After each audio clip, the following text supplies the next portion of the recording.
করব? আমি তোমার স্বামী, আমি তোমার কাছে এইটুকু আবদার করতে পারি না? হ্যাঁ,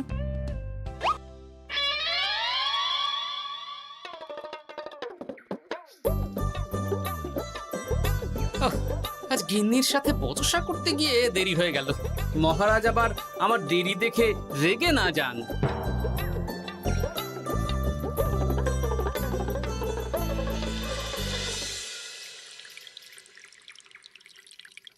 হ্যাঁ, তুমি কথাটা খুব একটা মন্দ বলনি মন্ত্রী। এতে রাজ্যবাসীরও উপকার হবে, আর রাজকোষেরও খুব একটা চাপ পড়বে না। তাহলে মহারাজ সব ঘরে ঘরে এই বার্তা পৌঁছে দিই। কি এত বড় সাহস তোমার? আমার মুখে মুখে কথা বলছো? যাও, বেরিয়ে যাও বলছি আমার চোখের সামনে থেকে। তোমায় আর দেখতে চাই না। আমি আবার কি বললাম মহারাজ? কি বললে মানে? কি বলতে বাকি রাখলে শুনি? বলছিলাম কি, অপরাধ নেবেন না মহারাজ। সেনাপতি তো চুপ, একদম চুপ। আমি মরছি নিজের জ্বালায়, আর তুমি ওই ভুল ভাল বলে আমার মাথা বিগড়ে দিতে চাইছো? মহারাজ রেগে আগুন, এই ছিলেন ঠান্ডা। এই তো মুখে হাসি ছিল, এখন হাতে ডান্ডা। কি বললে কবি? তুমি আমায় অপমান করলে? যাও, এক্ষুনি তোমরা সবাই দূর হয়ে যাও আমার সামনে থেকে। কাউকে চাই না আমি। এই মুহূর্তে রাজসভা আমি শূন্য দেখতে চাই, না হলে আজ সব কটা গর্দান নেব আমি। যাও বলছি।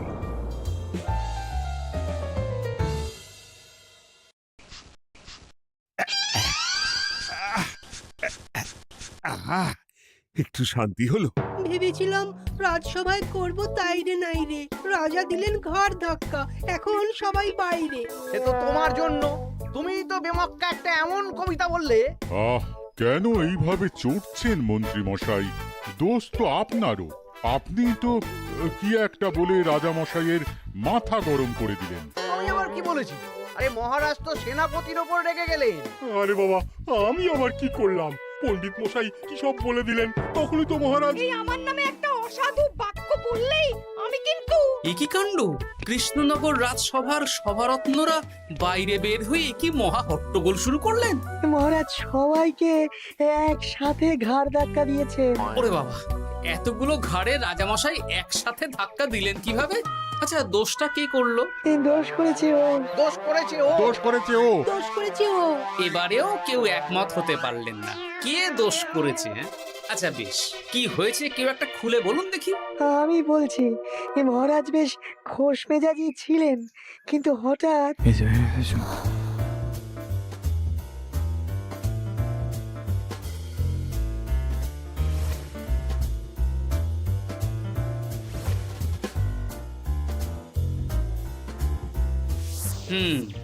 এই কাণ্ড! এ তো ভারী অদ্ভুত রোগ মনে হচ্ছে। মহারাজের আচমকা মাথায় রক্ত চড়ে গেল নাকি? হ্যাঁ, মহারাজ আপনাদের রাজসভায় ডেকেছেন। ওরে বাবা না, যাব না গো আমি। আমার কাছে আমার প্রাণ সবচেয়ে দামি। আমিও যাব না। নির্ঘাত মহারাজ গর্দান নিতেই ডাকছেন। আমিও যাব না গোপাল, আমারও প্রাণের বড় মায়া। আচ্ছা, এটা কি কোনো কথা হলো? হ্যাঁ, প্রাণের মায়া কার নেই বলুন তো? আর মহারাজ যে গর্দান নিতেই ডাকছেন তার কি কোনো মানে আছে? অন্য কারণও তো হতে পারে। তুমি কি করে বুঝলে? হ্যাঁ, বুঝতে পারিনি, তবে আন্দাজ করেছি। তোমাদের কথাতেই শুনলাম মহারাজ খোশ মেজাজেই ছিলেন, সহসা রেগে গেছেন। আবার যে সহসা খোশ মেজাজেই ফেরেননি, তাই কি বলা যায়? এটা তুমি বলনি তো মন্দ। চলো সবে ফিরিয়ে আনি রাজসভার ছন্দ। আরে গোপাল, এসো এসো এসো। তা এত দেরি করলে কেন? বাকিরা কোথায়? তারা আসছেন মহারাজ। আপনি তাদের ডেকেছেন, তাদের ঘাড়ে কটা মাথা যে তারা আসবেন না। কিন্তু মহারাজ, আমি অন্য কথা ভাবছি। কি কথা গোপাল?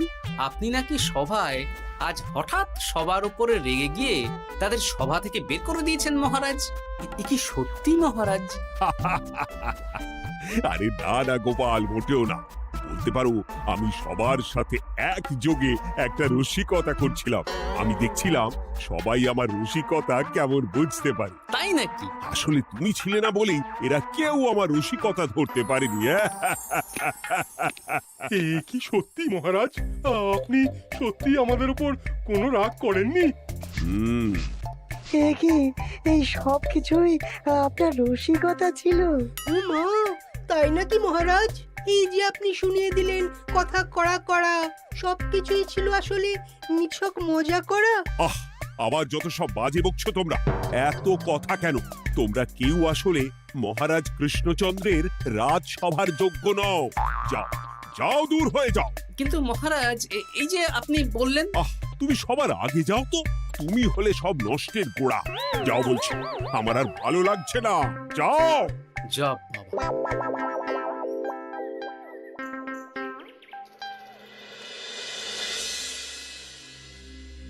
কি বুঝছেন? না না না, আমি তো সবই ঠিক দেখছি রানীমা। হ্যাঁ, এটা ঠিক যে নারীর গতি কিঞ্চিত চঞ্চল বটে, তবে তা তো হতেই পারে। বাকি সবটাই ঠিকই আছে। তাহলে এমন হচ্ছে কেন? মহারাজ এইভাবে যখন তখন রেগে যাচ্ছেন কেন?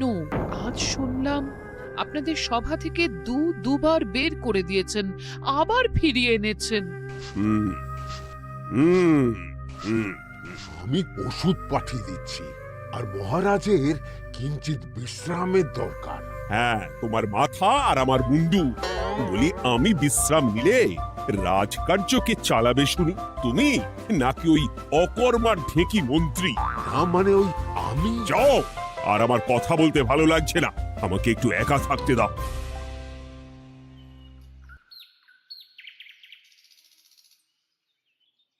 ব্যাপারটা কি বুঝলে গোপাল?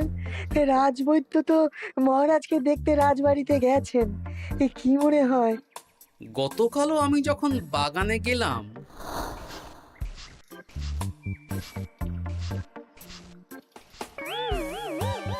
গোপাল, তোমার কি মনে হয় মহারাজকে কোন রোগে ধরেছে? এই রেগে যাচ্ছেন, আবার এই মাথা ঠান্ডা হয়ে গিয়ে ডেকে পাঠাচ্ছেন।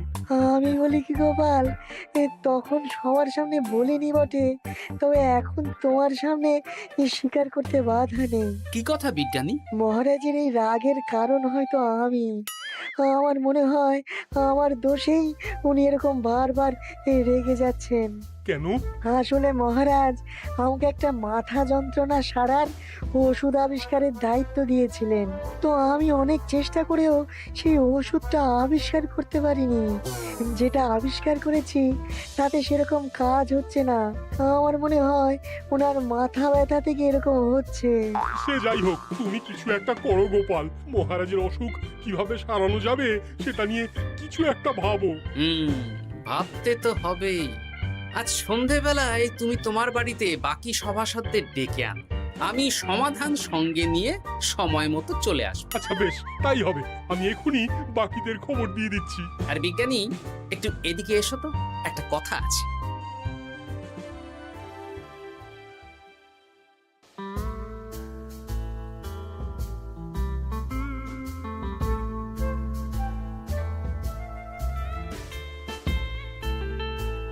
গো, বলি এইভাবে ঘুরলে কি মহারাজের ব্যামো সেরে যাবে? তা সারবে না। তার চেয়ে এক কাজ করি, কিছুটা আলু আর ছোলা সেদ্ধ করেছি, তার সাথে নুন, লঙ্কার গুঁড়ো আর লেবু দিয়ে মেখে আলু কাবলি বানিয়ে দিই, কি বলো? হ্যাঁ, দাও দাও দাও, মন্দ হয় না। মহারাজের মন উচ্চাটন, তার কি কারণ? মাঝে মাঝে আসছেন আর মহারাজ রেগে আগুন হয়ে যাচ্ছেন, আবার যেই সে ব্যামো ঠিক হয়ে যাচ্ছে মহারাজ সেই আগের মতন।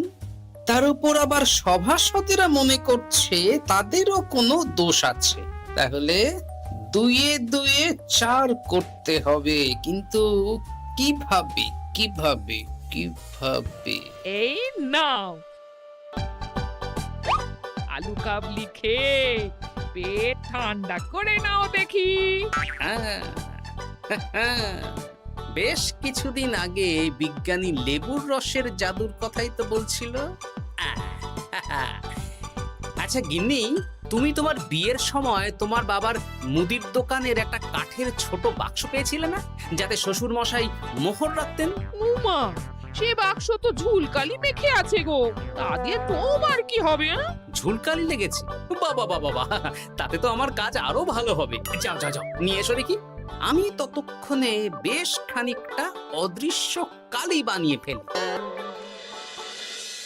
না না, আমি তো বলছি মহারাজের কোনো রোগ নেই, সামান্য উদ্বেগ ছাড়া আর কোনো সমস্যাই নেই মহারাজের। তাহলে মহারাজ আমাদের এই তুর্কি নাচন কেন নাচাচ্ছেন শুনি, মস্করা করে?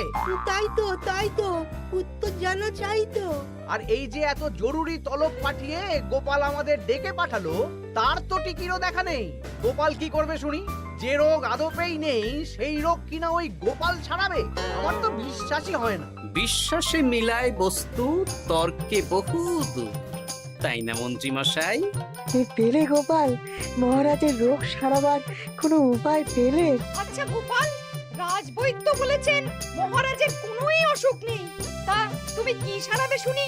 হ্যাঁ, রোগ হয়তো রাজবৈদ্য মশাই ধরতে পারেননি, কিন্তু কিছু তো আছেই যার জন্য মহারাজ এমন আচরণ করছেন, তাই না?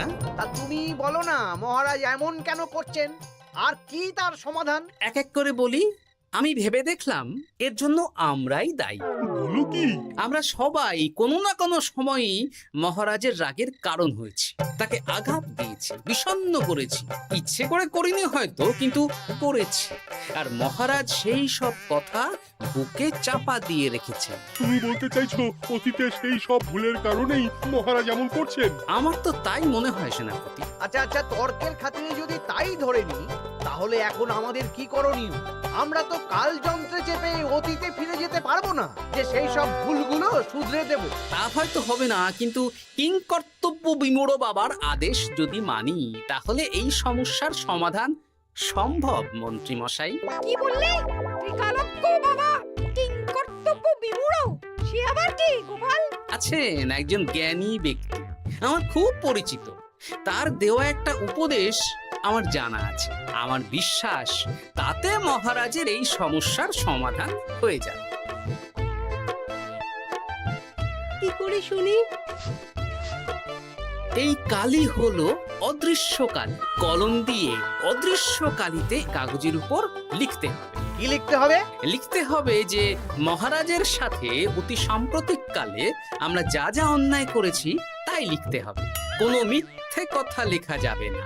তবে চিন্তা নেই, অদৃশ্য কালি, ফলে কেউ কারো লেখা পড়তে পারবে না। এইবার এই কাগজ ভাঁজ করে ফেলে দিতে হবে এই বাক্সে।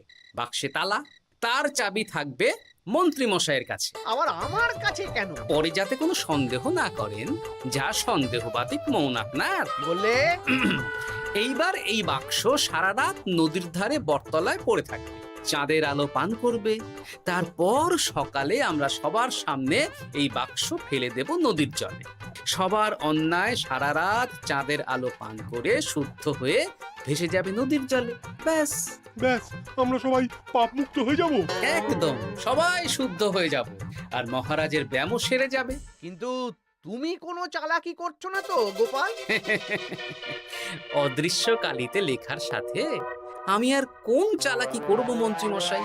দেখুন, আমি একটা কাগজে লিখছি। কি কিছু বোঝা যাচ্ছে? সত্যি তো কিছু বোঝা যাচ্ছে না যে আদৌ কিছু লেখা হয়েছে কি হয়নি। তাহলে লেখা শুরু করা যাক। এক এক করে লিখুন আর কাগজ ভাঁজ করে বাক্সে ভরে দিন। আর হ্যাঁ, একদম মিথ্যে কথা লিখবেন না, তাহলে কিন্তু লেখাগুলো অদৃশ্য থাকবে না, ফুটে উঠবে। আচ্ছা গোপাল, বুঝেছি। কলম কালি মন, লেখে 3 জন। মিথ্যে কথা লিখে দিলেই ঘটবে অঘটন। আমি বাক্সটা নদীর পাড়ে সঠিক জায়গায় রেখে আসব।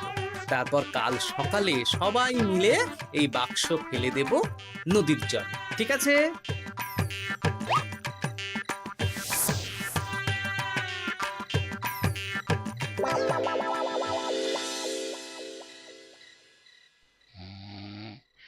কথায় আছে, মনে যা আসে বলে যাও, ভুলেও লিখো না, তাহলেই বিপদে পড়বে।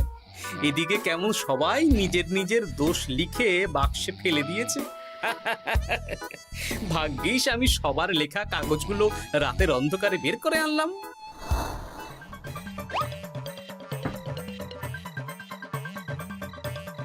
এইবার এই কাগজগুলো ঢুকিয়ে দিলেই কেল্লা ফতে। এখন সবার পাপের স্বীকারোক্তি আমার হাতের মুঠোয়।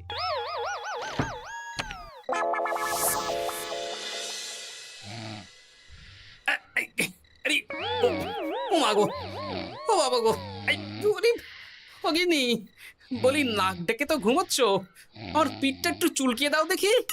ধুত্তারি, এই জন্যই তো মাথাটা যায় গরম হয়ে। আরে, এই সহজ ব্যাপারটাই তো আমি বুঝতে পারিনি। মহারাজের অসুখ তাহলে এই। যাক, এই রাতের বেলাতেই একসাথে একটা ঢিল পেয়ে গেছি। এক ঢিলে মারবো 2 পাখি।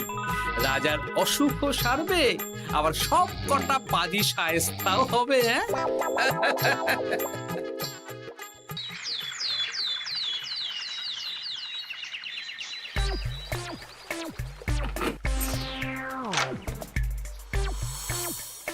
কি এইবার শান্তি হয়েছে তো মন্ত্রী মশাই? যেমন অদৃশ্য লেখা ছিল সেরকমই আছে তো? কিন্তু এতে কি মহারাজের রোগ সেরে যাবে? যাবে না মানে? মনে করুন সেরে গেছে।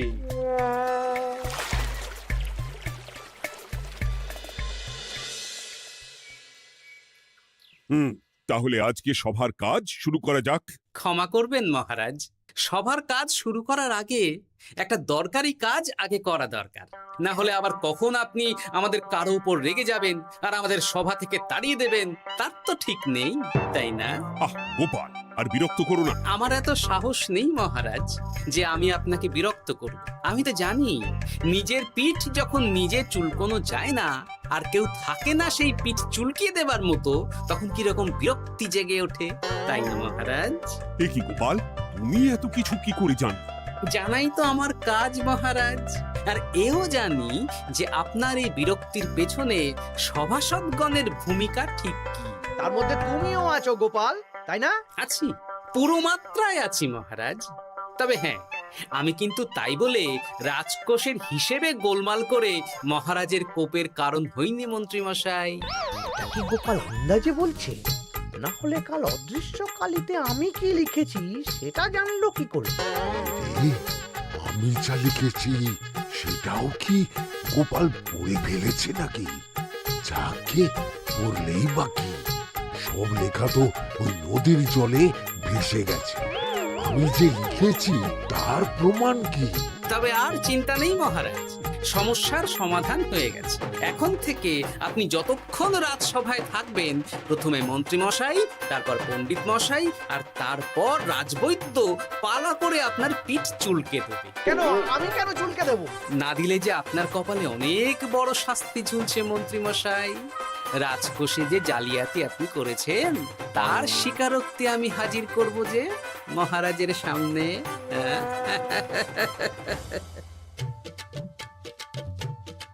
এই নিন মহারাজ, মন্ত্রী মশাইয়ের পাপের স্বীকারোক্তি।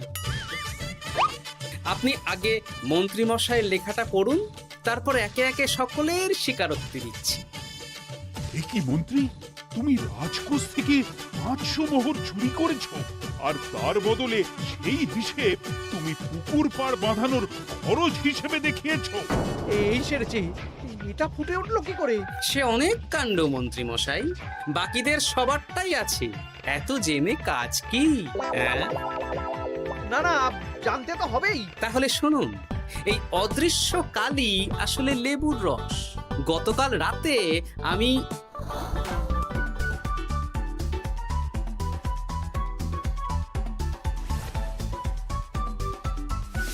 এবার লেবুর রসের অদৃশ্য লেখা কেন বা কিভাবে ফুটে উঠলো সেটা বিজ্ঞানী বোঝাবে।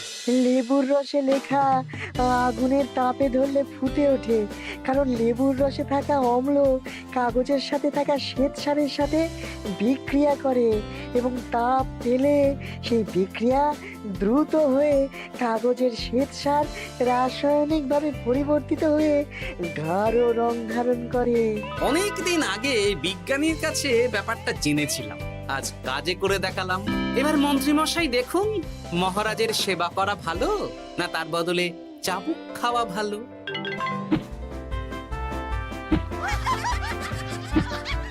ওরে বাবা না না উফ! আগে যেমন বুনো ওল তেমনই তো বাঘা তেঁতুল হবে মন্ত্রীমশাই। যা রাজামশাইয়ের মেজাজ আবার বিগড়ে যাওয়ার আগেই কাজ শুরু করে দিন ও বাকিদেরকে সেবা করার সুযোগ করে দিন। আজ থেকে ভুল হলে শুধরে নেব ভুলকে, মন্ত্রীমশাই মহারাজের পিঠ দেবে চুলকে।